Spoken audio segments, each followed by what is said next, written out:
ডাক্তারি পড়লেন উনি ওনার মার্কিং স্কোর উপরে, ইঞ্জিনিয়ারিং পড়লেন মার্কিং স্কোর উপরে, এগ্রিকালচার পড়লেন, তারা দেখা যায় সিভিল অ্যাডমিনিস্ট্রেশনে চলে যায়। ওখানে ক্ষমতার প্রশ্ন। অ্যাডমিনিস্ট্রেশন ক্যাডারে যেভাবে শাসক হওয়া যায়, প্রশাসক হওয়া যায়, তাদের নামের সাথেও দেখবেন এগুলো আছে, প্রশাসক, প্রশাসন, নির্বাহী, অর্থাৎ দাপটীয় পদ।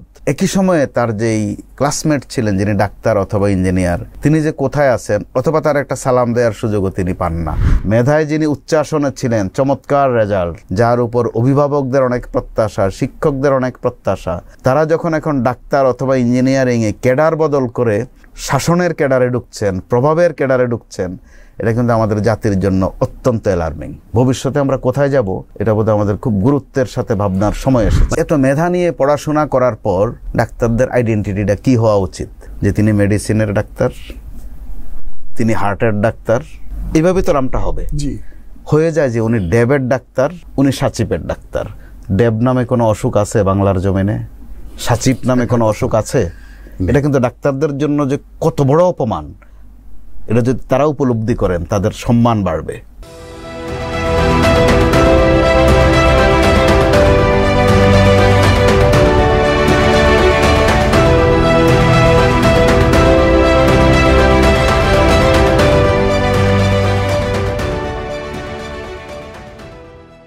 প্রিয় দর্শক, মিনিবাস নিউজ রুমে স্বাগত জানাচ্ছি। আবনাই মনির। বরাবরের মতোই স্বাস্থ্য খাতের বেশ কিছু গুরুত্বপূর্ণ বিষয় নিয়ে আজকে আমরা হাজির হয়েছি। আমাদের স্টুডিওতে আলোচনার জন্য আজকে উপস্থিত আছেন জনপ্রিয় স্যাটেলাইট টিভি চ্যানেল বাংলা ভিশনের deputy head of news Mostafa Kamal. Kamal ভাই, আপনাকে আমাদের স্টুডিওতে স্বাগত জানাচ্ছি। ধন্যবাদ আপনাকেও। কামাল ভাই, আপনি অবগত আছেন গত 30 জুন 44তম বিসিএস এর ফলাফল প্রকাশিত হয়েছে। এখানে 1000-এর উপরে চিকিৎসককে এবং অন্যান্য ক্যাডারের মানে যারা কর্মকর্তা হবেন তাদেরকে সুপারিশ করা হয়েছে পিএসসির তরফ থেকে। তো আমরা খেয়াল করেছি এই বিসিএস এ প্রশাসন সহ পররাষ্ট্র সহ বেশ কিছু জায়গায় চিকিৎসকরা যে প্রথম দ্বিতীয় সহ উল্লেখযোগ্য জায়গায় তাদের অবস্থান। আসলে এটি খুব মানে চিকিৎসা পেশার জন্য, চিকিৎসকদের জন্য হয়তো আনন্দের খবর, কিন্তু আমরা মনে করি যে এটা একটু আমাদের জন্য কিছুটা অ্যালার্মিংও। আপনি আসলে চিকিৎসকদের এই যে ক্যাডার পরিবর্তনটা কিভাবে দেখছেন? জি, ধন্যবাদ আপনাকে। একদিকে টাটকা বিষয়, আপনি যে বিষয়টা নির্ধারণ করেছেন খুবই টাটকা, কিন্তু আরও আগে এইসব নিয়ে কথাবার্তা বলা উচিত ছিল। শুধু 44তম বিসিএস নয়, আপনি এর আগেরগুলোতেও যদি যান দেখবেন যে আমাদের চিকিৎসক, আমাদের প্রকৌশলী অথবা আমাদের কৃষিবিদ, আমরা এই তিনটা বিষয়ে যারা পড়াশোনা করে স্কুল জীবন থেকে তাদেরকে মনে করি যে তারা অত্যন্ত মেধাবী। প্রতিটা ক্লাসের টপ 10 যদি আপনি ধরেন, বা আমি যে স্কুলে পড়াশোনা করেছি কুমিল্লা জেলা স্কুল, আমাদের ওখানে আমরা ধরে নিই যে যারা খুব মেধাবী ওই সময়টা পর্যন্ত যে তারা বুয়েটে যাবে, আর যদি না যেতে পারে তারা মেডিকেলে যাবে, তাতেও যদি না সফল হয় সেই ক্ষেত্রে তারা কৃষি ইউনিভার্সিটিতে যাবে। এই ছিল মানদণ্ডটা। তেমন হেরফের হতো না, তাই হতো, অর্থাৎ তারা মেধাবী।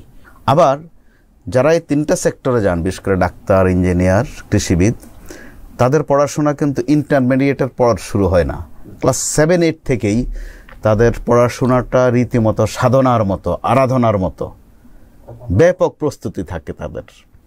কিন্তু আপনি দেখেন কি দুর্ভাগ্য, যখন শিক্ষা শেষে কর্মসংস্থানে যায় তারা এতদিন যে পড়াশোনা করলেন ওখান থেকে সরে যাওয়ার একটা প্রবণতা শুরু হয়েছে। এর আগের, অর্থাৎ এবারেরটার আগের পরপর 2-3টা বিসিএসে দেখা গেল যে তারা সিভিল সার্ভিসে যারা আসলেন ওখানে কখনো কখনো ফার্স্ট, সেকেন্ড, থার্ড হয়ে গেছে ইঞ্জিনিয়ার, তার পরবর্তীতে ডাক্তার, তার পরবর্তীতে কৃষিবিদ। সেটা কেন? আমাদের বর্তমানে যে পুলিশে যারা আছেন তাদের মধ্যে বিশাল সংখ্যক আছে কৃষিবিদ, না পারতে স্বীকার করেন না। সচিবালয়ে যান আপনি, দেখবেন প্রচুর কৃষিবিদ আছে। এই নিয়ে কিন্তু আন্তঃক্যাডারে একটা সংঘাত যাচ্ছে। তো এই সংঘাতে যাওয়ার আগে আমার নিজের অভিজ্ঞতা বলি। একসময় আমি একটা বিট করতাম, এটাকে বলা হতো সাংবাদিকতা যেমন বিভিন্ন বিট থাকে, রাজনৈতিক বিট, অর্থনৈতিক বিট, ওটার নাম ছিল প্রকৃতি। প্রকৌশলী, কৃষিবিদ, চিকিৎসক সহ 26টা ক্যাডার তারা একসাথে হয়েছেন। তো প্রাসঙ্গিক ক্রমে কয়েকজনের নাম উল্লেখ করতে হয়। ডাক্তারদের মধ্যে ডাক্তার প্রফেসর মাজেদ, প্রকৌশলীদের মধ্যে খান আক্তার হোসেন, ইব্রাহিম মিয়া, আমার এই নামগুলো এখনো মনে আছে। তারপরে ছিলেন আদার্স ক্যাডারের মধ্যে আবু হেনা। একটা সময় দেখা গেল তারা তোলপাড় করে ফেললেন দেশ এবং যুক্তি নিয়ে আসলেন যে তারা দুর্দান্ত মেধাবী, কিন্তু যখন এই চাকরির প্রশ্নে আসে তাদের আসনটা হয় 3 নম্বর, 4 নম্বর, 5 নম্বর টেবিলে। তাহলে 1 নম্বর 2 নম্বরে থাকেন যারা, অর্থাৎ অ্যাডমিন ক্যাডারের লোকজন, যিনি ডিসি সাহেব থাকেন, একই সময়ে যিনি সিভিল সার্জন থাকেন। দুজনের একাডেমিক কেরিয়ার যখন আপনি দেখবেন, সাদা চোখে দেখবেন আকাশে আর পাতালে তফাৎ। এখনও আছে, যেটা দেখা যায় সিভিল সার্জন সাহেব যখন ডিসি সাহেবের অফিসে কোনো বৈঠক ডাকা হয় উনি ওখানে যান না, উনি অপমানিত বোধ করেন, কারণ তিনি ওই ডিসি সাহেবকে চেনেন, কোন সাবজেক্টে পড়েছেন, কি রেজাল্ট করেছেন, এখন কত উচ্চাসনে বসে আছেন। একটা পর্যায়ে কিন্তু এই আন্দোলনটা মার খেয়ে গেল, অল্প সময়ের মধ্যে মার খেয়ে গেল। আরেকজনের নাম ছিল ডক্টর মির্জা জলিল। ডক্টর মির্জা জলিল সাহেবকে আওয়ামী লীগ নিয়ে গেলেন, নিয়ে কৃষক লীগের সভাপতি বানাইয়া দিলেন। আপনি বেদনা দেখেন কোথায়। জি, কৃষক লীগের সভাপতি তিনি। আর আবু হেনা সাহেবকে বিএনপি নিয়ে গেল, নিয়ে এমপি বানিয়ে দিল। ডাক্তার মাজেদ সাহেব তত্ত্বাবধায়ক সরকারের উপদেষ্টা হয়েছিলেন সম্ভবত 91-তে। অর্থাৎ ওই আন্দোলনটা কিন্তু আর এগোয়নি। তো আন্দোলন এগোয়নি, কিন্তু অ্যাকশন কিন্তু ধীরে ধীরে ধীরে ধীরে সংক্রামিত হয়েছে। এখন ডাক্তারি পড়লেন উনি, ওনার মার্কিং স্কোর উপরে, ইঞ্জিনিয়ারিং পড়লেন মার্কিং স্কোর উপরে, এগ্রিকালচার পড়লেন, তারা দেখা যায় সিভিল অ্যাডমিনিস্ট্রেশনে চলে যায়। ওখানে ক্ষমতার প্রশ্নটা একেবারেই ক্ষমতার। আমাদের মধ্যে এমনিতে একটা মোহ আছে যে আমরা একটু শাসক হইতে পছন্দ করি, শাসন করতে পছন্দ করি। তো আপনি অ্যাডমিনিস্ট্রেশন ক্যাডারে যেভাবে শাসক হওয়া যায়, প্রশাসক হওয়া যায়, তাদের নামের সাথেও দেখবেন এগুলো আছে, প্রশাসক, প্রশাসন, নির্বাহী, অর্থাৎ দাপটীয় পদ। একই সময়ে তার যেই ক্লাসমেট ছিলেন যিনি ডাক্তার অথবা ইঞ্জিনিয়ার, তিনি যে কোথায় আছেন অথবা তার একটা সালাম দেওয়ার সুযোগও তিনি পান না। প্রটোকলটা এরকম। আবার আপনি ট্রেজেডি দেখেন, গবেষক বলতে একটা পদ আছে। তো গবেষক বলতে আমরা কিভাবে বুঝি? অন এভারেজ ধারণায় যে অত্যন্ত মেধাবী, এভারেজ মেধাবীর চেয়েও উপরে, তারা হবেন গবেষক, বিভিন্ন বিষয়ে রিসার্চ করবেন, অথবা শিক্ষক। তো গবেষক হওয়ার চেয়ে প্রশাসক খুব উত্তম, বাস্তবতা সেটা। একজন গবেষক কোনো প্রতিষ্ঠানে গবেষক আছেন কিনা ঠিক মতো কেউ চিনে না, আবার চিনলেও জানে না ওনার কাজটা আসলে কি। বাস্তবতা এতই নিষ্ঠুর, দেখা যায় তার বসার জায়গাটাও খুব একটা সুন্দর নয়, অথবা কোনো এক কর্নারে তিনি বসে আছেন, ওনার যে কাজ কি বাদ বাকিরা ঠিকভাবে জানে না। অর্থাৎ এটা এক ধরনের অবজ্ঞা, যে কারণে আমাদের মধ্যে কিন্তু প্রশাসক হওয়ার যত মোহ, গবেষক হওয়ার তত মোহ কাজ করে না। সেটা এখন ধাপে ধাপে দেখেন ডাক্তারদের মধ্যে এসেছে। আমাদের যিনি বর্তমানে আইজিপি, তিনি একজন ডাক্তার, অনেকে বোধহয় জানেন না। তো তিনি তো হতে পারতেন ডাক্তার, তিনি আসলেন পুলিশ ক্যাডারে, এটা অত্যন্ত দাপটীয় পদ। ইঞ্জিনিয়ার, দেখা যায় উনি তার প্রকৌশল বিদ্যা যা অর্জন করেছেন ওইটা বাদ দিয়ে তিনি চলে যাচ্ছেন কাস্টমসে। ওখানে শাসনেরও ব্যাপক ক্ষমতা আছে, আর অর্থনৈতিক আয় রোজগার তো অসম্ভব রকমের। তো বাস্তবতা কি? তাত্ত্বিকভাবে আপনি আমি যত কথাই বলি, আপনার যখন ক্ষমতা থাকবে, সাথে অর্থও থাকবে, শ্বশুরবাড়িতে একটু বেশি আদর পাবেন, আর সমাজে তো পাবেনই। আমাদের রাজনীতিতে একটা কথা আছে, যেটা আগে আড়ালে আবডালে ব্যবহার হতো, সেটা বছর কয়েক আগে আমাদের একজন সাবেক প্রতিমন্ত্রী, একজন এমপি ব্যবহার করার পর এটা এখন বহুল প্রচলিত। এটার নাম হচ্ছে হেডম। একসময় পুরান ঢাকা শব্দটা ব্যবহার হতো যে হেডম আছে। তো ব্যারিস্টার শাহজাহান ওমর এই শব্দটা বাজারে ছেড়ে দিয়েছিলেন যে হেডম লাগে। তো এখন এই হেডমের প্রশ্নে যিনি আসলে মেধায় হেডম যার ছিল, মেধায় যিনি উচ্চাসনে ছিলেন, চমৎকার রেজাল্ট, যার উপর অভিভাবকদের অনেক প্রত্যাশা, শিক্ষকদের অনেক প্রত্যাশা, তারা যখন এখন ডাক্তার অথবা ইঞ্জিনিয়ারিংয়ে ক্যাডার বদল করে শাসনের ক্যাডারে ঢুকছেন, প্রভাবের ক্যাডারে ঢুকছেন, এটা কিন্তু আমাদের জাতির জন্য অত্যন্ত অ্যালার্মিং। ভবিষ্যতে আমরা কোথায় যাব, এটা বোধহয় আমাদের খুব গুরুত্বের সাথে ভাবনার সময় এসেছে। মানে এটি চলতে থাকলে আসলে আমাদের স্বাস্থ্যের জন্য কি পরিণতি অপেক্ষা করছে? ভয়ারকম কিছু তো অপেক্ষা করছে নিঃসন্দেহে। আর এরই মধ্যে আমরা কিন্তু একটা তাসিলও খেয়াল করেছি, অত্যন্ত বেদনার। আপনি যখন অসুস্থ হবেন, মানুষ কখনো কখনো ওই সময়টায় যে উপরে যে আল্লাহ আছেন ওইটাও ভুলে যায়। মানুষ ডাক্তারকে আল্লাহ ভাবতে অভ্যস্ত হয়ে যায়, কারণ তার চিকিৎসার উপর তার জীবন নির্ভর করে। অর্থাৎ ভক্তিগত দিক থেকে এটা ধর্মীয় দিক না, কিন্তু ভক্তি, শ্রদ্ধা। কিন্তু আমরা দেখলাম খুব বেদনার সাথে, আমি আমার পেশাগত জীবনেও দেখেছি, এ নিয়ে ঝগড়াঝাটিও হতো, যে তার নাম ছাত্রলীগ অথবা তার নাম ছাত্রদল। এটা হচ্ছে বেসিক পরিচয়। আমি কাউকে খাটো করছি না, উচ্চাসনও নিচ্ছি না। সে কি হাবিবুল্লাহ বাহার কলেজের ছাত্রদল আর নাকি ঢাকা মেডিকেলের ছাত্রদল, ওইটা কিন্তু ভাগ হয়ে পড়ে। আগে নাম হচ্ছে ছাত্রদল অথবা ছাত্রলীগ। দেখেন বেদনাটা কত নিষ্ঠুর। এতে করে এত মেধা নিয়ে পড়াশোনা করার পর ডাক্তারদের আইডেন্টিটিটা কি হওয়া উচিত? যে তিনি মেডিসিনের ডাক্তার, তিনি হার্টের ডাক্তার, এইভাবে তো নামটা হবে। হয়ে যায় যে উনি ডেবের ডাক্তার, উনি সাচিপের ডাক্তার। ডেব নামে কোনো অসুখ আছে বাংলার জমিনে? সাচিপ নামে কোনো অসুখ আছে? এটা কিন্তু ডাক্তারদের জন্য যে কত বড় অপমান, এটা যদি তারা উপলব্ধি করেন তাদের সম্মান বাড়বে।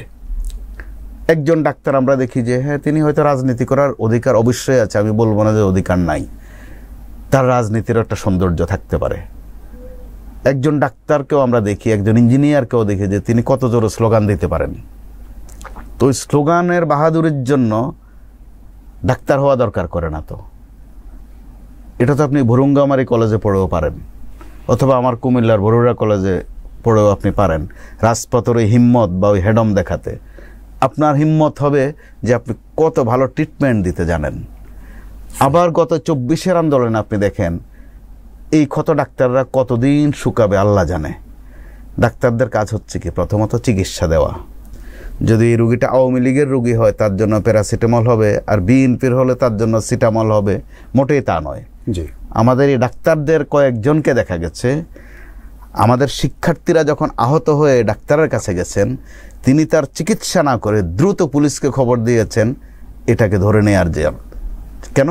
যেটার নাম তো রাজাকারের নাতিপুতি, এটার নাম তো জঙ্গি। ডাক্তাররা কিন্তু এইভাবে জড়িয়ে গেছেন রাজনীতির সাথে, ওইটা শোভনীয় ছিল না। যে কারণে আপনি খেয়াল করে দেখুন, কথাগুলো বলতে হবে, লুকানোর কোনো সুযোগ নাই। সম্মানার্থে, সম্মান বৃদ্ধির জন্য না, অবশ্যই 5 আগস্টের পর প্রথমত সাংবাদিক আমরা কিছু পালিয়েছি, কারণ আমলনামা বরবাদ করে ফেলেছি। পালানো ছাড়া গতি নাই। তখন নিজেরা আবার একটু সান্ত্বনা দেই, তো আমি পালাইছি তো কি হয়েছে, বিভিন্ন বিশ্ববিদ্যালয়ের ভাইস চ্যান্সেলরও তো পালিয়েছেন। এবার ভাইস চ্যান্সেলর বলে যে আমি পালাইছি তো কি হয়েছে, বাংলাদেশ ব্যাংকের গভর্নরও তো পালাইছেন, আমাদের বেশ কয়েকজন ডাক্তারও কিন্তু পালিয়েছেন। কেন? তাদের তো পালানোর কথা ছিল না, তারা তো শুধু চিকিৎসায় থাকতে পারতেন। এগুলো সান্ত্বনা দেয়া যাবে যে বাইতুল মোকাররমের খতিব সাহেব পালালে আর পালানোর কি বাকি থাকে? না, ডাক্তার ইঞ্জিনিয়ারদের সাথে এটা চলে না। তারা উচ্চ মার্গের, তাদের মেধা উচ্চ মার্গের। আপনি যদি ধর্মীয়ভাবে দেখেন, আল্লাহ তাদেরকে মেধা দিয়েছে, আর যদি প্রায়োগিকভাবে দেখেন, তারা ওই মেধাকে আরো শানিত করেছেন। তাদের কাছ থেকে অনেক বেশি। আপনার প্রসঙ্গের সাথে একটু আমি যোগ করতে চাই, চিকিৎসকদের অনেকেই এমন হয়েছে, তাজউদ্দিন মেডিকেল কলেজ গাজীপুরে যেটা আছে, এখানে আহত একজন রোগী যাওয়ার পরে তার হাড্ডি ভেঙে গেছে, হাড্ডি টেনে ডাক্তার বলছেন যে আন্দোলন যাবি যা। কিন্তু বিপরীতে আরেকটি চমৎকার চিত্র আছে, ছাত্রলীগ যেখানে চিকিৎসকদের ঢাকা মেডিকেল কলেজে যাওয়ার পথে বাধা দিয়েছে, অ্যাম্বুলেন্স ভেঙে দিয়েছে, তার মৃত্যু ঝুঁকি ছিল, এই পরিস্থিতিতে ডাক্তার সাহেবরা ওখানে যা ট্রিটমেন্ট দিয়েছে। চমৎকার উদাহরণ আছে আমাদের স্বয়ং আইজিপি সাহেব, তিনি তখন চাকরিচ্যুত ছিলেন। আচ্ছা, যিনি যে কত শত শত ছাত্র ছাত্রীকে চিকিৎসা দিয়েছেন, গোপনে রেখেছেন। আচ্ছা, আবার আপনি দেখেন মেধা, এটার সাথে সম্ভবত ঐশ্বরিক কোনো সংযোগ থাকে, নয়তো এরকমটা হয় না। আমাদের যে করোনা গেল, করোনার সময় আমাদের একজন চিকিৎসকের যে ভূমিকা, তখন তারা কিন্তু ডেব আর সাচিব থাকেননি, আওয়ামী লীগের বিএনপি থাকেননি। করোনার কোনো জাত নাই, যেটা আওয়ামী লীগের করোনা এটা বিএনপির করোনা। ডাক্তারেরও এটা থাকা উচিত না, যেটা আওয়ামী লীগের ডাক্তার এটা বিএনপির ডাক্তার। আমরা এটা ট্রেজেডি আমাদের সামগ্রিকভাবে। কোর্টে গেলে একজন মোয়াক্কেল বোঝে যে এই উকিল সাহেব আওয়ামী উকিল নাকি বিএনপি উকিল। হাসপাতালে গেলে রুগী চেনে যে এই ডাক্তার হার্টের রোগী না কিডনির রোগী, ওটা আগে চেনে যে উনি কি সাচিবের ডাক্তার নাকি উনি ডেবের ডাক্তার। ডাক্তারদের ওখান থেকে উত্তরানোর একটা সুযোগ আছে। আমি যদি সাদামাটা বাংলায় বলি, এটাকে বলা হয় ভালো হওয়ার সুযোগ আছে। আমাদের গ্রামে বলে, আমার বাড়ি কুমিল্লা, ওখানে কিছু লোকাল শব্দ আছে বোধগম্য, কয় যে বালা হইতে পয়সা লাগে না, বালা মানে ভালো, ভালো হতে পয়সা লাগে না, হইতে মানে হইতে পয়সা লাগে না, পয়সা মানে টাকা লাগে না, তাহলে কি লাগে? সুযোগ লাগে। কখনো কখনো সুযোগ আসে না, আবার সুযোগ আসলেও নিয়ত সাফ থাকে না। এখন দরকার নিয়ত, 5 আগস্ট কিন্তু আমাদেরকে ওই সুযোগটা দিয়েছে ইয়েস, যে যেখানেই যত ত্রুটি করেছি বা ব্যত্যয় করেছি নিজে নিজেই সংশোধন হওয়া যায়। সংস্কার কমিশন এসে আরোপ করবে যে তুমি ভালো হয়ে যাও, আমি 1-2 ক্লাসের ছাত্রর মতো কানে ধরলাম, বললাম স্যার ভালো হয়ে গেছি, স্যার ক্লাস থেকে বেরিয়ে গেল, আমি আবার আগেরটাই করলাম। Not that. 5 আগস্ট কিন্তু আমাদেরকে দুর্যোগ যেমন কারো কারো জন্য, সুযোগও কারো কারো জন্য হয়েছে যে আমরা নিজেরা নিজেদের জায়গা থেকে সংশোধন হওয়ার। বেশি সুযোগ এটা আমাদের ডাক্তারদের, কারণ এই মেধা কেউ আটকে রাখতে পারে না। জি, তারা শুধু যদি একটু চর্চা শুরু করেন, তারা যদি রাজনীতিটা করেন, বাঙালি রাজনীতিতে একটু সম্পৃক্ত থাকতে খুব পছন্দ করেন, কিন্তু আপনাদের ওজনটা, গুরুত্বটা একটু বিবেচনায় নেওয়া উচিত। একজন ডাক্তার তৈরির পেছনে, প্রকৌশলী তৈরির পেছনে সরকারের বিশাল বিনিয়োগ, এমনকি কোনো কোনো অভিভাবকের জায়গা, সম্পত্তি, হাঁস মুরগি বিক্রির দৃষ্টান্ত পর্যন্ত আছে। ওনার কি ইচ্ছা ছিল, উনি কি চেয়েছিলেন যে ওনার ছেলেটা ডাক্তারি পাশ করে গিয়ে সিভিল অ্যাডমিনিস্ট্রেশনে চাকরি করবে, অথবা ডাক্তারি পাশ করার পর আওয়ামী লীগ বা বিএনপির বাদ্য বাজাবে? না, ওই ক্ষেত্রে এবার মহা সুযোগ ডাক্তারদের। আমি মনে করব, যেহেতু আপনার মেডিকেল বিষয়ে আমি শুধু ডাক্তারদের কথা বলবো, উচ্চাসনে যাওয়ার, সেকেন্ড গার্ড হওয়ার অপার এক সুযোগ কিন্তু 5 আগস্ট ডাক্তারদেরকে দিয়েছে। যেসব ডাক্তারদের পলাতক আছেন তারাও কি খুব খাটো মেধায়? তারাও তো মেধাবী। জি, অন্য যে কোনো বিষয়ে ফাঁকি ঝুঁকি করে কিন্তু পাশ করার বিষয়ে আছে, ডাক্তারদের কিন্তু নাই। কম পড়লেও পড়তে হয়, জি, যদি একদম অল্পও পড়ে তারও পড়তে হয়। তো এই ক্ষেত্রে নিজেদের সম্মান, নিজেদেরকে আরো বিল্ড আপ করার, আরো সমৃদ্ধ করার এক সুযোগ এ ডাক্তারদের নিজেদের নিতে হবে। কামাল ভাই ধন্যবাদ, আপনাকে খুব চমৎকার বলছেন। আমরা একটু জানবো যে চিকিৎসক এই যে কারার পরিবর্তন হচ্ছে, আসলে পরিবর্তন হলে পরে স্বাস্থ্যের, এরা কিন্তু যারা যাচ্ছেন তারা, আমি মনে করি এই স্বাস্থ্য ক্যাডার থাকলেও তারা হয়তো ফার্স্ট সেকেন্ড থার্ড হতেন, পরবর্তীতে তারা ফার্স্ট সেকেন্ড থার্ড হচ্ছেন। তার মানে হচ্ছে এই পেশার, এই ক্যাডারে তারা হচ্ছে সর্বোচ্চ মেধাবী মানুষটি। তারা যদি এই সর্বোচ্চ মেধাবী মানুষটি যদি ক্যাডার পরিবর্তন অন্য ক্যাডারে চলে যান, সেখানে হয়তো আলোকিত হবে, কিন্তু চিকিৎসা খাতে অন্ধকার নেমে আসবে কিনা, কি কি অন্ধকার নেমে আসতে পারে? জি, প্রথমত নেমে আসতে পারে মান অবনতি হবে, চিকিৎসার মান অবনতি হবে, চিকিৎসার পাঠ পঠনের মান অবনতি হবে। আমাদের এই মেধাবীরা যদি, এই ডাক্তাররা যখন স্বাস্থ্যের শিক্ষা অংশে যেতেন, তারা যে পড়াশোনাটা করাতে পারতেন, আমরা বঞ্চিত হয়ে গেলাম, কিন্তু চিরতরে বঞ্চিত হয়ে গেলাম। বড় জোর তিনি যখন সিভিল অ্যাডমিনিস্ট্রেশনে চলে গেলেন, তিনি না পারতে, তিনি যে ডাক্তার এটা হয়তো বলবেন না, আমাদের এই আইজিপি সাহেবও কিন্তু বলতেন না। এভাবে অন্যান্য যারা আছেন, জি, আমরা চিকিৎসা সেবা থেকে বঞ্চিত হব। আবার তারাও যে খুব স্বস্তিতে থাকবেন এটা মনে করার আসলে কারণ নেই। কখনো না কখনো অবচেতনেও তিনি মনে করবেন তিনি কত কষ্ট করেছিলেন, রাত বিরাতে কত পড়াশোনা করেছিলেন, ল্যাবরেটরিতে কত সময় দিয়েছিলেন। হয়তো দেখা যায় এখনো আমার নিজেদের মধ্যে যারা আছেন, আবার চেনা জানাদের মধ্যে যারা আছেন, দেখা যায় যে ছেলেটা সাবজেক্টে অপমান করছে না, সমাজ বিজ্ঞান পড়ে অথবা পলিটিক্যাল সায়েন্স পড়ে, সে দিব্যি ঘোরাফেরা করছে, আরামায়েশ করছে, যে ছেলেটা মেডিকেলে পড়ছে তার খাওয়ারও সময় হয় না, ভুলেও যায় সে খাওয়ার সময়টুকু, পড়ার এতই চাপ। আবার ডাক্তারদের জীবনের শেষ দিন পর্যন্ত পড়াশোনা করতে হয়, অন্য কোনো প্রফেশনে কিন্তু এটা করতে হয় না, প্রতিদিন নিজেকে আপডেট করতে হয়। তো এত মেধার পর যে ডাক্তার ধরেন চিকিৎসায় আন্তরিকতা কম, তিনিও যত মানুষের সেবা করেন, অন্য কোনো পেশায় থেকে এত সেবা দেয়া যায় না। কিন্তু ওই যে বিচ্ছিন্ন কিছু ঘটনার পরে যখনই ওনার নাম হয়ে যায় ড্যাব আর সচিব, যখনই ওনার নাম হয়ে যায় যে উনি রাজপথের লড়াকু সৈনিক, এটা পরিচয় দিতে তিনি গর্ববোধ করেন, একজন মেধাবী ডাক্তার। এটা বলতে যত না তার ভালো লাগে, রাজপথের লড়াকু সৈনিক, রাজপথ কাঁপানো নেতা বললে আমি খেয়াল করি আমার পেশাগত জায়গা থেকে খুব একটু স্বস্তি বোধ করেন, একটু নড়াচড়া দেন।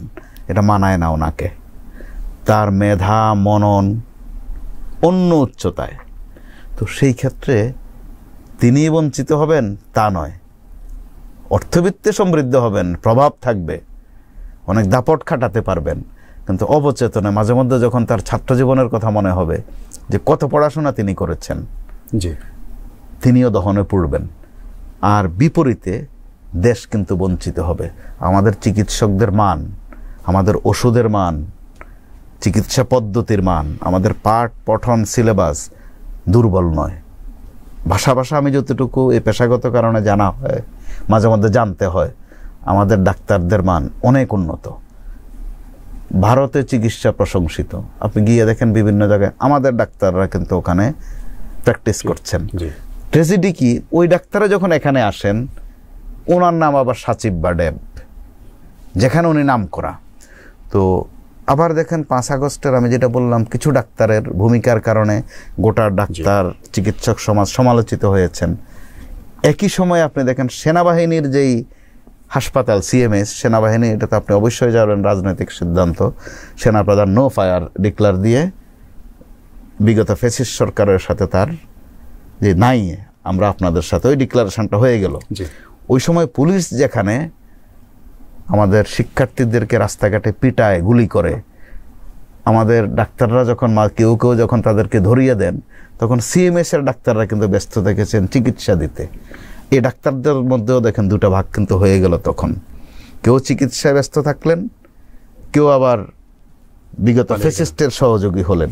এর ফাঁকে আবার অনেক ডাক্তার পরিচয় গোপন করে, অ্যাপ্রন লুকিয়ে রেখে নীরবে চিকিৎসা দিয়েছেন। সেটা এখনো অনেকে প্রকাশ করছেন না। এক একজন ডাক্তার কত চিকিৎসা সেবা দিয়েছেন, হয়তো মূল হাসপাতাল ত্যাগ করে আরেকটা হাসপাতালে গিয়েও কিন্তু চিকিৎসা দিয়েছেন। সেই ক্ষেত্রে ডাক্তার ভক্তির জায়গায়, এবং অবশ্যই সেকেন্ড গড এভারেজে আমরা যদি বলি। আর যিনি রোগী আক্রান্ত, তিনি সেকেন্ড ভুলে যান, তিনি তখন তাকেই গড মনে করেন। অসংখ্য ধন্যবাদ আপনাকে, খুবই চমৎকার করে বলছেন বিষয়গুলো। আমরা মনে করি যে চিকিৎসকরা যেই কারণে, যে অভিমানে বা যে বঞ্চনা থেকে তারা আসলে ক্যাডার পরিবর্তন করছে, এটা সমাধান হওয়া দরকার। এবং তাদেরকে এখানে রেখে বাংলাদেশের স্বাস্থ্যখাত উদীয়মান একটা স্বাস্থ্যখাত ভাসছে আমার কাছে মনে হয়। আমরা সম্মান অবশ্যই বাড়াতে হবে, মর্যাদা বাড়াতে হবে, এমনকি খোলামেলায় বলে ফেলি অর্থমূল্য বাড়াতে হবে। ডাক্তারদেরকে আমরা মাঝে মধ্যে যেভাবে মূল্যায়ন করি এটা ঠিক নয়। তার মেধার মূল্যায়ন করছি না, তার সামাজিক কিন্তু মর্যাদা আরও বৃদ্ধির বিষয় আছে। তিনি কেন ছাড়ছেন, এই উপলব্ধি সরকার জানে না বা সরকারের সংশ্লিষ্ট কর্তৃপক্ষ বোঝে না, এটা না বোঝার কারণ নয়। এখানে আমার একটু কথা বলেই ফেলতে হয়। বিগত সরকারের সময় দেখা গেছে যে হেলথের যারা চাকরি করেন, হয়তোবা ছোট চাকরি, দাপট খাটান ডাক্তারদের উপর। কখনো কখনো ডাক্তারদের উপর একজন মালিকের কথা বোধহয় আপনার মনে আছে, আসলে তারে বলা হতো স্বাস্থ্যের মালিক। উনি আর মালিক থাকেন নাই, উনি মালিক সেজে গেছেন। ডাক্তাররা তার অধীনস্থ হয়ে পড়েছিল। আমাদের ওগুলো কিন্তু মনে রাখতে হবে। আমরা এখন নানান কিছু নিয়ে ব্যস্ত আছি, সংস্কার, এইটা সেইটা, কিন্তু আমরা আজ পর্যন্ত কিন্তু বিবেচনায় আনলাম না যে এই মালিকের হাত ধরে কত ডাক্তার কত সুবিধা নিয়েছেন, অথবা এই মালিকের রক্তচক্ষুতে পড়ে ড্রাইভার একজন যে কত ডাক্তার অপমানিত হয়েছেন। আরও একটু যোগ না করলেই নয়, আমরা বিসিএসে বিভিন্ন কোটা বলি যে কোন কোটায় কত ভেজাল হয়েছে, সেটা সেই স্বাধীনতার আমলের পর থেকে একটা তোফায়েল ক্যাডার, এরশাদ জমানায়ও কিছু ক্যাডার ছিল, মাঝে দিয়ে যে বছর কয়েক একটা আবেদ আলী কোটা ছিল, আপনার নিশ্চয় মনে থাকার কথা। ওই কোটাটার নাম আমরা বলতাম আবেদ আলী কোটা, তাও ড্রাইভার পিয়ন শ্রেণীর একজন। তো তার কোটায় কতজন ঢুকেছে, কতজন এখন উচ্চাসনে আছেন, যেটার রেজাল্ট কিন্তু আমরা পাই, একটু একটু পাই ঘটনাচক্রে। কিভাবে পাই, দেখা যায় ডিসি সাহেব প্রশাসনিক কাজের বদলে খাট বিষয়ক কাজকর্ম নিয়ে থাকেন, আমোদ ফুর্তি নিয়ে। তো উনি যদি আবেদ আলী কোটার হবেন, উনি তো খাটে কাঁপাবেন, উনি তো প্রশাসনে ভূমিকা রাখবেন না, উনি বান্ধবী খুঁজবেন, উনি এক্সট্রা কোনো রিলেশন খুঁজবেন কোথাও। আর টাকা পয়সা তো ভিন্ন বিষয়, যখন ডিসি হবেন, এসপি হবেন, ব্যাপক ক্ষমতা, দুনিয়াটাই হয়ে যায় তার অধীনস্থ। তখন আমাদের কিন্তু ওই যে আবেদ আলী কোটার কথা মনে হয়, ওই স্বাস্থ্যর মালিকের কথা মনে হয়। তো এই সময় তো আমরা পারতাম, বা সরকার সুযোগ নিতে পারত বা সুযোগ দিতে পারতাম। আমরা বোধহয় সরকারকে ওই সুযোগ দিচ্ছি না এই আমলনামাগুলো টানার। ছোট্ট করে টান দিলে বেরিয়ে যাবে আবেদ আলী কোটায় কে কোথায় বসে আছেন, ছোট্ট করে টান দিলেই বসে যাবে মালিকের দয়ায় কে এখনো কোথায় ঠিকঠাক মতো বহালে আছেন। জি, আমরা পরের প্রসঙ্গে যাচ্ছি। কামাল ভাই, আসলে এই বিষয়ে আপনি বলেছেনই যে আসলে এটা নিয়ে কথা বললে ঘন্টার পর ঘন্টা চলে যাবে, আসলে চলে যাবে, একটা বিস্তর টপিক। আমরা স্বাস্থ্যের অন্যান্য টপিকগুলো আমরা নিউজ রুমে আনার চেষ্টা করি, সেজন্য আমরা পরের প্রসঙ্গে যেতে হচ্ছে। ডেঙ্গুর ধরন বদলে গেছে, ফলে স্বাস্থ্য অধিদপ্তরের মহাপরিচালক উনি বলেছেন যে যেহেতু ধরন বদলেছে এবং রোগীদের উপর সিমটমটা আগের তুলনায় অনেক বেশি সিভিয়ার হয়ে ওঠে এবং খুব কষ্টদায়ক হয়ে ওঠে, এটা মোকাবেলা করা একটু কঠিন রোগীদের ক্ষেত্রে। আগের যে ট্রিটমেন্টগুলো যেভাবে প্রোটোকল মেনটেন করে করলেই হয়ে যেত, এখানে এই ক্ষেত্রে অতটা সুফল খুব বেশি পাওয়া যায় না। এই ক্ষেত্রে খাত সংশ্লিষ্টদের, স্বাস্থ্য খাত সংশ্লিষ্টদের করণীয় কি হবে? স্বাস্থ্য খাত সংশ্লিষ্ট যারা আছেন, ডিজি মহোদয় সহ, তারা তাদের কাজটা কিন্তু করছেন। বিশেষ করে আমাদের কয়েকজন ডাক্তার করোনার সময় যেরকম ভূমিকা রেখেছেন এখনও রাখছেন, প্রতিনিয়ত সতর্ক করছেন। সতর্ক আপনি করছেন, আমি হচ্ছি কিনা, আমার সতর্ক হওয়ার মানসিকতা আছে কিনা। এমনিতেই আমরা বলেন করোনা, ডেঙ্গু বলেন, চিকুনগুনিয়া বলেন, এগুলো কেন হচ্ছে বা হয়েছে বা হয় মোটামুটি আমাদের কিন্তু জানা।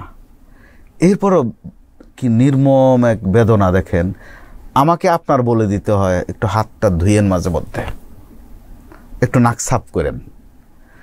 আমরা রীতিমতো যে যার জায়গা থেকে গোটা দেশকে কিন্তু এক ধরনের করোনা বলেন আর ডেঙ্গুর হেচারি তৈরি করে ফেলছি, বাম্পার ফলন ঘটিয়ে যেখানে সেখানে থুতু ফেলছি। এটা একদম একজন ডাক্তার, আমার আপনার পর্যায়ের লোককে বলতে হবে, এটা তো ওই ডাক্তার সাহেবের জন্য অপমান। আপনার পদে মনে থাকার কথা, বিগত যিনি প্রধানমন্ত্রী তিনি সব বিষয়ে কথা বলতেন। তিনি মাঝে মধ্যে দেখিয়ে দিতেন কিভাবে হাঁচি দিতে হবে, কিভাবে মাস্ক পরতে হবে। তো প্রধানমন্ত্রীর আসন থেকে অবশ্যই সেটা অনাকাঙ্ক্ষিত নয়, কিন্তু আমাদের কথা ভাবতে হবে যে আমরা কোন পর্যায়ে আছি যে আমাদেরকে হাসি দেয়া কাশি দেয়া শিখিয়ে দিতে হয়।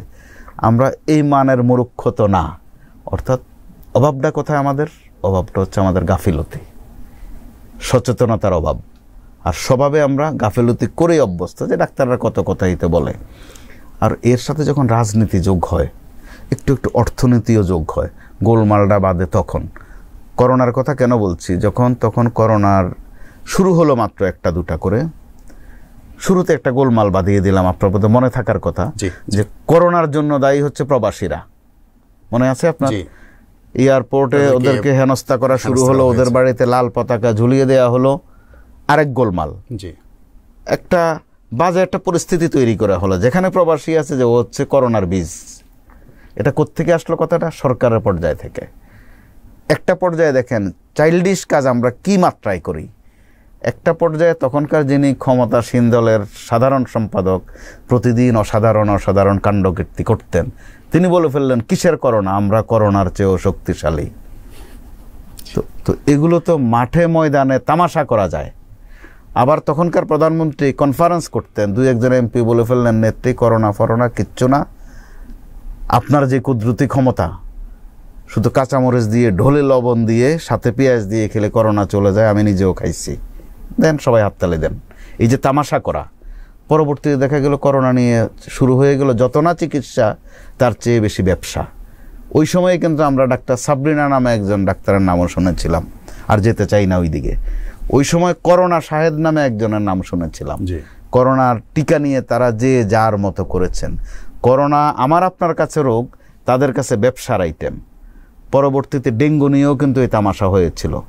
ডেঙ্গু নিয়ে বলা হয়েছিল যে ডেঙ্গু হচ্ছে উন্নতির লক্ষণ, যে বিশ্বের যেসব দেশ উন্নয়নশীল ছিল পরবর্তীতে আরও উন্নয়নের দিকে গেছে, গবেষণা করে নাকি পাওয়া গেছে যে তারা কিছুদিন ডেঙ্গুতে ভুগেছিল। তো আমার বিশ্বাস এই সরকার এই তামাশার দিকে যায়নি, অ্যাটেনশন দিয়েছে। ডাক্তাররা বিভিন্ন হাসপাতালে ব্যাপক পরিশ্রম করছে। আমার জানা মতে বেশ কয়েকটি হাসপাতালে সম্ভবত এখনও ডাক্তারদের ছুটির ব্যবস্থাটাই নেই, ব্যাপক পরিশ্রম করতে হচ্ছে তাদের। আচ্ছা, এক্ষেত্রে গণমাধ্যম, আমরা মনে করি আপনি সচেতনের কথা আপনি এনেছেন, গণমাধ্যম কর্মীদের একটা দায়িত্ব থেকে যায়, তাদের অপরিহার্যতা, দায়িত্ব পালনের অপরিহার্যতা, এবং তারা আসলে কতটা সম্পৃক্ত হতে পারছে এখানে? মাত্রাগতভাবে ঘাটতি আছে, স্বীকার করতে হবে। দ্বিতীয়ত যদি নিজের স্বার্থটুকুও চিন্তা করি, গণমাধ্যমে একটা কথা আছে, আমরা যদিও নিজের মাঝে মধ্যে অসুস্থ দাবি করি, অসুস্থ দাবি করার সুযোগ কম গণমাধ্যমে। অসুস্থ লোক দিয়ে সুস্থ কাজ হয় না। গণমাধ্যম অত্যন্ত সুস্থ কাজ।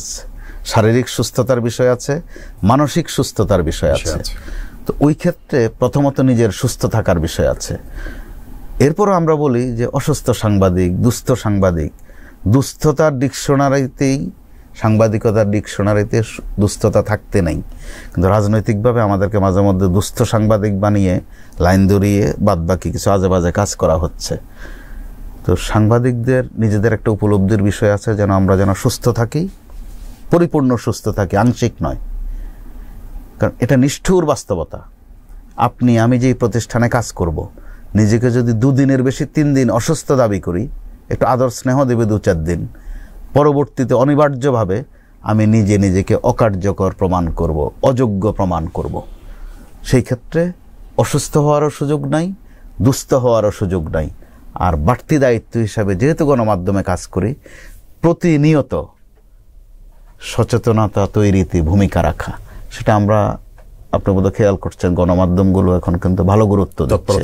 মেডিকেল বিটকে আলাদা গুরুত্ব দেওয়া হচ্ছে, প্রতিনিয়ত ডাক্তারদেরকে আমরা বিরক্ত করছি, এবং সত্যি কয়েকজন ডাক্তারকে কিন্তু মাত্রা ছাড়িয়ে বিরক্ত করছি। এর মধ্যে তারা প্রতিদিনে কিছু না কিছু বলছেন যে কি করতে হবে, কোন পর্যায়ে আছে জ্বর, কোন পর্যায়ে আসতে কোথায় যাব, কতটুকু যাব, কি করব, অথবা ওষুধের বাইরেও তারা কিন্তু পথ্য পর্যন্ত বার্তা দিচ্ছেন। তো এটা তো আমাদের জন্য সৌভাগ্যের, আমাদের ডাক্তাররা আছেন বলেই তো। ধন্যবাদ। আমরা আমাদের একেবারে শেষ প্রসঙ্গে চলে যাচ্ছি। কামাল ভাই, আপনি জানেন যে লেবিড হাসপাতালে উনি বিএমএর চিকিৎসক ডাক্তার মামুন আলম মাহতাব স্বপ্নিল, উনি ওনার চিকিৎসা নিয়ে মানে অবহেলায়, ওনার সম্পৃক্ততায় রোগীর মানে অবহেলার কারণে রোগীর মৃত্যুর ঘটনায়, লেবিডে মৃত্যুর ঘটনা ঘটেছে, এবং এটি বিএমডিসির যে তাদের যে বিচারিক কার্যক্রম, সেই বিচারিক কার্যক্রম যেটি প্রমাণিত হয়েছে ওনার অবহেলা ছিল। ওনার রেজিস্ট্রেশন 5 বছরের জন্য স্থগিত করা হয়েছে।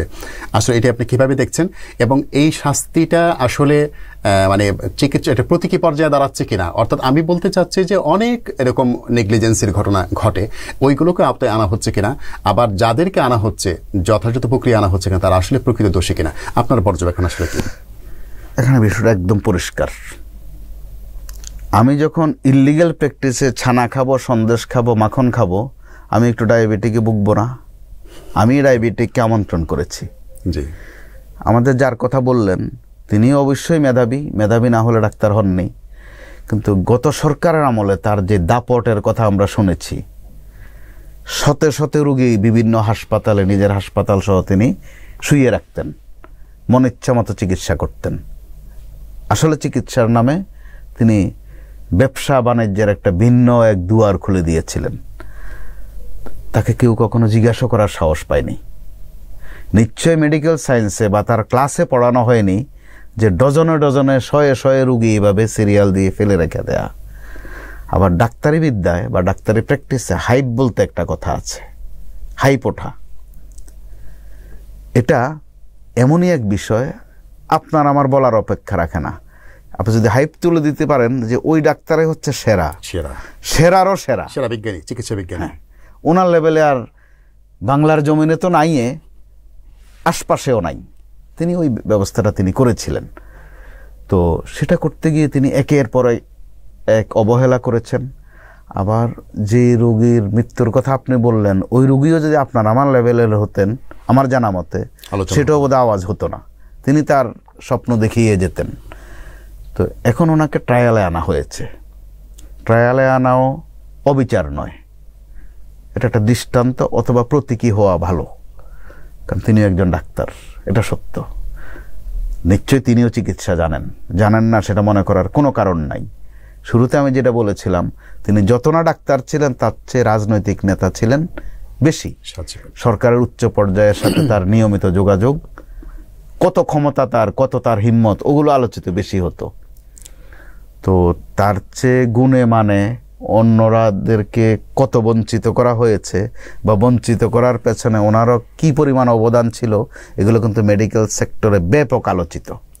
তো এরপরেও যখন ট্রায়ালে আনা হয়েছে যে 5 বছর, এখন প্রশ্ন করলে নানান প্রশ্ন করা যাবে যে 4 বছর হইল না কেন, বা 6 বছর হইল না কেন, অথবা উনি যে 5 বছর পরে আবার এই কাজে করবেন না, এটা কে বলল? আমাদের ডাক্তারদের কারো কারো এই ধরনের এগুলো হচ্ছে আসলে অবহেলার কারণে, ইচ্ছাকৃত করছেন মনে হয় না।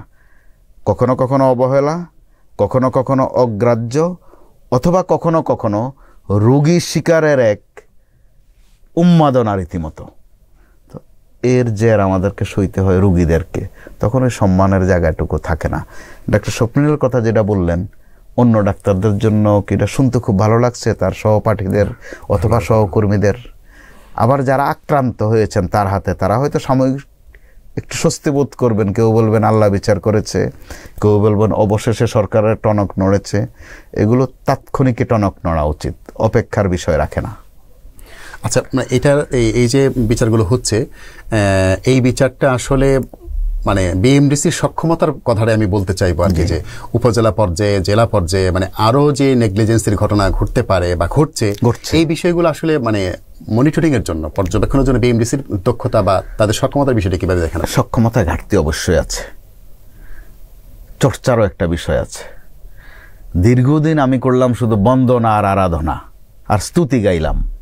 আচ্ছা, চিকিৎসাবাদ দিয়ে অন্য কিছুতে ব্যস্ত থাকলাম, পদায়ন নিয়ে ব্যস্ত থাকলাম।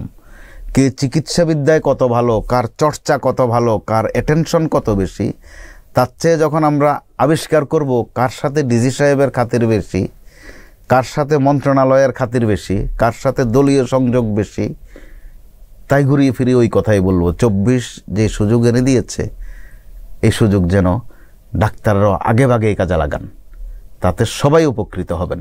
তাৎক্ষণিক হয়তো উপকার ভোগীর সংখ্যা কম বেশি হবে, কিন্তু সামগ্রিকভাবে ডাক্তারদের এতে মর্যাদা বাড়বে। কারণ আমাদের ডাক্তাররা মফস্বল পর্যায়ে নির্দেশ দেওয়া হয়, মফস্বলে তোমাকে যেতেই হবে। তো আপনি মফস্বলে তাকে চিকিৎসার জন্য, চর্চার জন্য, প্র্যাকটিসের জন্য ওই অবকাঠামো কি রেখেছেন, ধরে নেওয়া মাত্রই শাস্তি দিবেন, এটাও তো সুন্দর না। ওই প্রতিষ্ঠানের মনিটরিং ক্যাপাসিটিও বাড়ানো দরকার আছে। আবার এই কথাও তো সত্য, যদি সারাক্ষণ খালি মনিটরিংয়ে করেন, তার মানে আপনি তো আমার দোষী সাব্যস্তই করে নিয়েছেন। আচ্ছা, আমি যেন দোষ কম করি ওই বিষয়ে একটু ভূমিকা রাখেন, আমারও একটু মর্যাদার দিকে খেয়াল করেন, যেন আমার মনিটরিং করতে না হয়।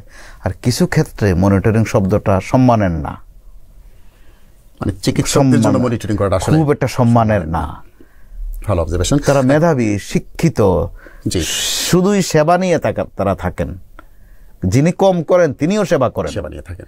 তো তাকে অন্তত চেতনাগতভাবে একটা ভারসাম্যের মধ্যে আনা যায় কিনা, আমার মনে হয় এই সরকার যদি চায়, রাজনৈতিক সরকারের পক্ষে কঠিন হবে কাজটা। আবার ডাক্তাররাও যদি এই সময়টাকে সুযোগ হিসাবে না নেন, রাজনৈতিক সরকার আসলে হয়তো বা ডেমোক্রেসির বিষয়ে আমাদের সূচকের নানান মাত্রা বাড়বে, অনেক অর্জন বাড়বে, কিন্তু এই পেশাজীবীদের জন্য কিন্তু এটা একটা ভালো সময়। খুবই সুন্দর কথা বলেছেন কামাল ভাই। একটু জানতে চাইবো যে চিকিৎসকদের ভুলের জন্য বিচারের মুখোমুখি করা হচ্ছে, ফাইন, খুবই চমৎকার বিষয়। আমরা মনে করি যে এখানে যদি এই টাইপের মানুষজন থাকেন, চিকিৎসক থাকেন যারা অবহেলা করেন অথবা অর্থটাকে শুধু প্রাধান্য দেন, রোগীর চিকিৎসাটাকে নেগলিজেন্সির চোখে দেখেন, তাহলে তাদের পানিশমেন্ট হবে, এটা ভালো কালচার। কিন্তু আমরা দেখেছি যে একজন রোগী মারা যাওয়ার পরে কোনো চিকিৎসকের বা স্বাস্থ্যখাত সংশ্লিষ্ট কারো সার্টিফিকেশন আগেই রোগীর স্বজনরা হাইপ তুলে ফেলেন যে ভুল চিকিৎসা রোগী মারা গেছে। এখন এইটা নিরূপণ করবে কে? আর এই কথাটা বলে চিকিৎসক উপর হামলা অনবরত আমাদেরকে স্বাস্থ্যখাত, এই যে বিষয়গুলো আসলে এই নিরাপত্তার ব্যাপারটা আসলে কিভাবে একেবারে গ্রাম পর্যন্ত কিভাবে নিশ্চিত করা যায়, সেটাকে নিশ্চিত করতে হবে। তার উপর ইদানিং আবার মব যোগ হয়েছে। আচ্ছা, ধরে না মাত্রই একজন চিকিৎসককে দোষী সাব্যস্ত করে ফেলা, তারপরে ভুল চিকিৎসায় হয়েছে, তার মানে উনি ডাক্তারের চেয়ে বড় ডাক্তার, যিনি ভুল ধরে ফেলতে পারেন। ভুল শব্দটা ছোট্ট, এই ভুল ধরার সক্ষমতা কার আছে? আমরা এটা প্রতিনিয়ত দেখি যে ভুল চিকিৎসায় রোগীর মৃত্যু।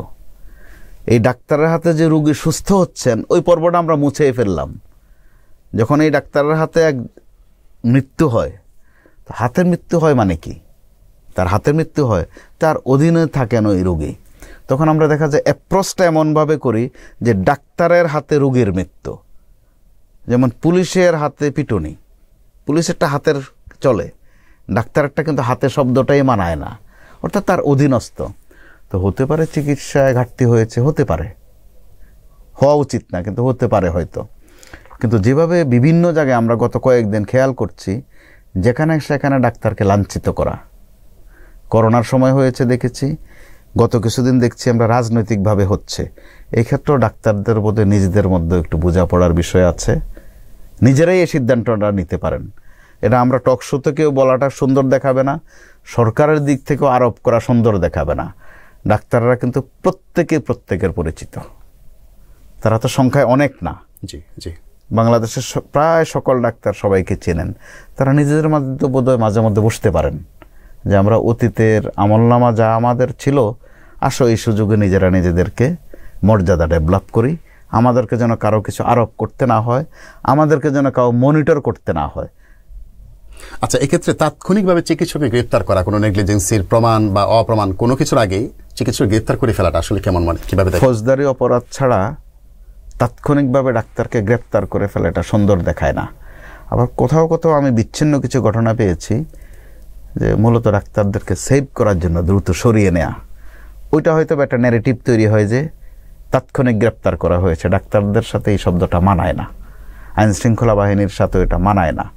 ওই ক্ষেত্রে কিছু যন্ত্রণা তো আছে, এই পরিস্থিতির অনিবার্যতা, ডাক্তারদের দিক থেকে বোধ একটু সাবধানতার দরকার আছে। আর গণমাধ্যমের জায়গা থেকে আপনার আমারও বোধ একটু দায়িত্ব আছে যে বিষয়গুলো দিকে একটু বেশি অ্যাটেনশন দেয়া। একটু জানতে চাইবো যে চিকিৎসক এবং সাংবাদিক, আমরা অনেক ক্ষেত্রে মনে করি তারা তাদের সম্পর্ক হওয়া উচিত ছিল, পারস্পরিক সম্পর্ক হবে সেটা আমরা প্রত্যাশা করি, কিন্তু একটি দূরত্ব আছে। কি কারণ থাকতে পারে? সমাধানের উপায়টা কেমন হবে? পর্যাপ্ত কারণ নেই। যারা ডাক্তার তারা এই আলো বাতাসেরই মানুষ, তারা কেউ মঙ্গল গ্রহ থেকে আসেননি।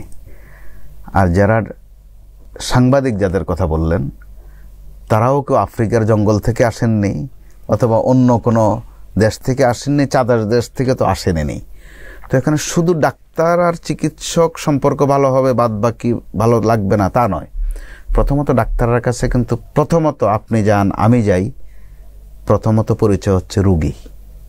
তো ডাক্তার আর চিকিৎসা সেবা প্রার্থী রুগী সম্পর্কটা যদি ওই জায়গায় থাকে, চিকিৎসক যদি তার চিকিৎসা এবং নৈতিকতা মানবিকতা দুইটার মানদণ্ড সঠিক রাখেন, গণমাধ্যম কর্মীও যদি আগে নিজেকে রুগী ভাবেন, নিজেকে সাংবাদিক যদি পরে ভাবেন, সম্ভবত অনেক সমস্যার সমাধান হয়ে যায়। একটা গণমাধ্যমে কাজ করার কারণে কোথাও কোথাও মাঝে মধ্যে এমন সব ঘটনা পাই যে বিস্তর করে বিশাল আকার করে সেটা সামনে আসলো। ঢাকা মেডিকেলে একাধিকবার কিন্তু সেটা ঘটেছে, ডাক্তারদের সাথে সাংবাদিকদের কিন্তু সংঘাত হয়েছে। সর্বশেষ পর্যায়ে দেখা গেল কি যে এর মধ্যে একটা ম্যানিপুলেশন ছিল, কেউ না কেউ ওই সংঘর্ষটা বোধহয় খুব কামনা করেন। এতে করে সংঘর্ষটা কিভাবে হয়ে যায় ডাক্তার ভার্সেস সাংবাদিক। মোটেই ঘটনা কিন্তু সেখানে ডাক্তার ভার্সেস সাংবাদিক ছিল না। ডাক্তার কাছে সাংবাদিক পেশাগতভাবে যায় মূলত তথ্যের জন্য, জি, ওখানে আর চিকিৎসার জন্য গেলে তো শুধুই তিনি একজন রোগী। তো এই মাত্রাগুলো যদি আমরা যার যার জায়গা থেকে উপলব্ধিতে রাখি, সংঘাতের কিচ্ছু নেই। বরং আমরা সাম্প্রতিক সময়ে, যেটা আমি আগেও বলেছি, এখন ডেঙ্গু প্রশ্নে, করোনার সময়ে ডাক্তারদেরকে তো আমরা মাত্রাতিরিক্ত জ্বালিয়েছি, এটা তো সত্য। তাদের একটা বক্তব্যের জন্য, একটা পরামর্শের জন্য রাত বিরাতেও কিন্তু জ্বালিয়েছি। নাম উল্লেখ করলে অনেক লম্বা হয়ে যাবে তালিকাটা, তাই আমি কারণ নাম উল্লেখ না করে বলছি যে এটা কিন্তু বলতে পারেন আপনি একেবারে মানবিক কাজ। চিকিৎসা সেবার সমান্তরালে আবার তথ্য যোগ করা, পরামর্শ দেয়া, এটা কিন্তু অনেক কষ্টের কাজ। অপারেশন থিয়েটার থাকেন, রোগী দেখছেন, আমরা ওগুলো বুঝতে চাই না কখনো কখনো, এটা আমাদের দিক থেকেও ঘাটতি আছে। এক্ষেত্রে একটি অভিযোগ সাংবাদিকরা করেন যে চিকিৎসকরা আসলে তথ্যের জন্য ফোন দিলেও শুধুমাত্র রোগশোক বা সাম্প্রতিক সময়ে যে সংক্রমণ রোগ বা করোনা বা ডেঙ্গু এই বিষয়ে কোনো মতামত চাচ্ছে, বিষয়টা এরকম না, নানান বিষয়ে কিন্তু চিকিৎসকদের তথ্যের দরকার পড়ে সাংবাদিকদের। তো সাংবাদিকরা কিন্তু মানে অনেক সময় পান না। এইটা আসলে দূর করা কিভাবে মানে সম্ভব হতে পারে? পাশাপাশি চিকিৎসকদের তরফ থেকে অভিযোগ আছে যে সাংবাদিক অনেক সময় বিষয়টা প্রটোকলটা না বুঝে সময় অসময়ে করে, তারা এভাবে বলতে চায়। অনেক সময় মানে বিষয়গুলো চিকিৎসা খাত সম্পর্কে পর্যাপ্ত জ্ঞান ছাড়াই অনেক সময় প্রশ্নটা তারা করেন অথবা তারা রিপোর্ট করে বসেন। এই দুটোই সমাধান আসলে কিভাবে সম্ভব? তাদের জায়গায় তারা অত্যন্ত সঠিক। আপনি যদি কতগুলো কেস স্টাডি নেন, দেখবেন যে অসুখ বিসুখ নিয়ে কোনো গোলমাল হয়েছে, ওই তথ্য কম, খুবই কম। আপনি পাবেন কোন ডাক্তারের সাথে হয় দেখবেন যিনি প্রশাসনিক একটা জায়গায় আছেন, সুযোগ সুবিধার বিষয় আছে অথবা কেনাকাটার বিষয়ও আছে। আপনি যখন বিভিন্ন হাসপাতালে কেনাকাটার বিষয় থাকে, টেন্ডারের বিষয় থাকে, তখন দেখবেন কোনো ডাক্তারকে পাওয়া বড় কঠিন হয়ে যায়। এটাই বাস্তব। তিনি তখন না থাকলেও অপারেশন থিয়েটারে একটু বেশি থাকবেন। এটা আমাদের স্বাভাবিক একটা ফেনোমেনা। আবার সাংবাদিকদের মধ্যেও কখনো কখনো দেখা যায় যে চিকিৎসার অংশটুকু বাদ দিয়ে ভিন্ন কোনো অংশ নিয়ে একটু বেশি ব্যতিব্যস্ত হওয়ার একটা প্রবণতা দেখা যায়। সেটা অস্বীকার করার কোনো সুযোগ নেই। অর্থাৎ পরস্পর যদি আমি শত্রুই ভেবে ফেলি, প্রতিপক্ষই ভেবে ফেলি, তখন বিরোধ বাঁধতে অশোকও লাগবে না, টেন্ডারও লাগবে না, রোদও লাগবে না, বৃষ্টিও লাগবে না। উদ্দেশ্যই যদি হয় শুধু আমি বিরোধ করব, ওই জায়গা থেকে উপলব্ধির বিষয় আছে, যার যার জায়গা থেকে। চিকিৎসকরা অনেক সময় বলেন যে আসলে মানে এই যে নিউজটা হয়েছে, ওই নিউজের যে স্বাস্থ্যের মানে বা রোগ শোকের যে প্রটোকল সম্পর্কে তারা যে আলোচনাগুলো করছেন বা চিকিৎসার প্রটোকল নিয়ে তারা আলোচনা করছেন, এই বিষয়ে এখানে ভুল হয়েছে, মানে উনি ধরতেই পারেন নাই। মানে এখানে আমাদের কি স্টাডি করার সুযোগ আছে? আমাদের অবশ্যই স্টাডি করার বিষয় আছে। আমি যখন মেডিকেল বিটে কাজ করব, এই জন্য আমার আবার ডাক্তার হওয়া লাগবে তা জরুরি না। আচ্ছা, অন্তত প্রিলিমিনারি বা ভাষা জ্ঞান যেটা আমরা বলি ওটুকুতে চলে। ওই ক্ষেত্রে যদি ডাক্তারের সাথে সম্পর্কটা সুন্দর হয়, জি, সেটা ব্যবহার দিয়ে হবে।